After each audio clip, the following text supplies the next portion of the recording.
You ready? Yeah. Got to get all the technology in order, right? Mm-hmm. So congratulations on your new season. Thank you. We're really excited. I guess the big question is, what can you tell us?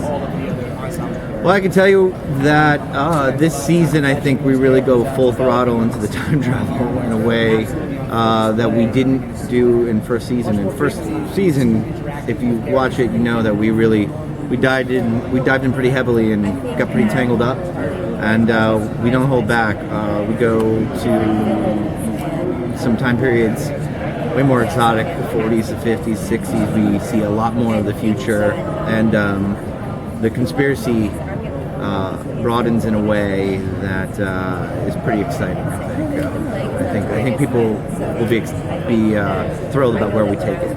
I think it's pretty unexpected. So for season 2, are we going to see any fleshing out of some of the antagonists, like Olivia and the Pallid Man? You will actually. We'll actually kind of in a Battlestar-esque way start seeing their point of view later on in the season.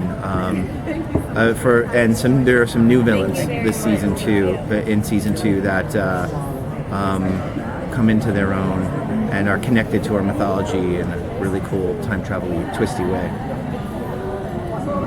Do you encourage the cast to give you feedback in terms of Always. the way they see their character and they see the circumstances, or if they find a contradiction in time travel and then that gets incorporated? How does that work? Always. We're pretty thorough when it comes to the time travel. We got a team of producers and writers that map this out really early on, months and months ahead of time. We look at the entire season and see, like, where are we going? Make sure what are the breadcrumbs we can leave to the audience to be like, oh, they were setting up this in episode 2 and it pays off in 5. But as far as the cast goes, we there are partners, and if they have a really great idea about, and they always do, where their characters are going and how something should be played, we want to hear it. Because it's time travel, do you have like a chart so you don't make We do have a chart. We don't really depend on, you have to know it by heart. You have to know you have to know everything by heart. And it's either something that some people just can do in their heads or they can't. But we do have a chart, we do have a map of things, but like time, that chart can change. So there's a new chart, and there's some big changes in the timeline this season that will prove that to you. In time travel theories, there are basically 2 theories: that you can change, the past, and that you can change the past. Mm-hmm. So, which theory do you adhere to? Time can be changed in our show. Mm-hmm. It doesn't mean you want to do it though, and it doesn't mean that time wants to be changed either. That the way we think about time is not necessarily, there's Einstein and Gödel and Hawking. But there's actually in our show we learn it's more connected to the natural world and how man and time work together. There's some new things, big science fiction things happening this year that you'll see. Now, is there going to be more time spent in the past, present, or future, or all 3? All 3. We spend a lot. We're farther back in the past this year, but we also see a lot more of we see more of a future we haven't seen before actually. Do you envision the series an end to the series, or do you see it as ongoing? Or you absolutely have to bring it to an end. I mean, it is very much a closed story, and we know where we're going, and obviously, things evolve along the way. But we definitely have an ending that we're moving towards. Do you think of bringing Terry Gilliam to the world? If Terry Gilliam would have us, we would have Terry Gilliam. We are crazy fans, and obviously we would not have a show if it weren't for Terry. And if he would embrace the show, we would get him involved. But do you have any feedback from him? We haven't heard any direct feedback now.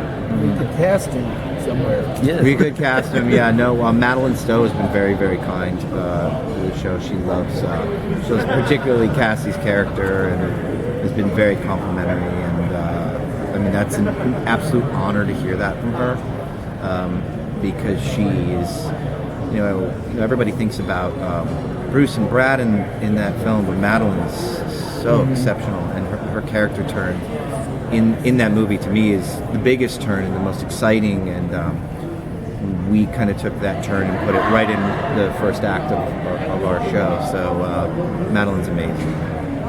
Any more of the Nikita cast? Any more of the Nikita cast? Well, you'll see Xander Berkeley again. That's good. Xander Berkeley you'll see again. There are, I believe there is, yes, as a matter of fact, there was someone who was a guest star who was about, when you shoot a particular kind of show, there is a certain talent pool in Canada that you can drop that up here. We'll see Peter Outerbridge again, who played Katarina Jones's husband, and we'll see a couple other people.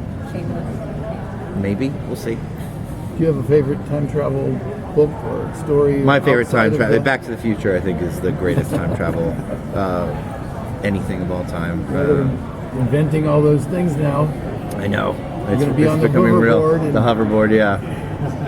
And now it's October 2015. Yeah, we're almost there. Yes. Yeah. Yeah. well, that could be a gas. You can cast people from that movie or other movie and put them into this time We travel. have, yeah. Bob Gale is a good friend of mine, and I actually own one of the DeLoreans. Really? Yeah, from that thing, and I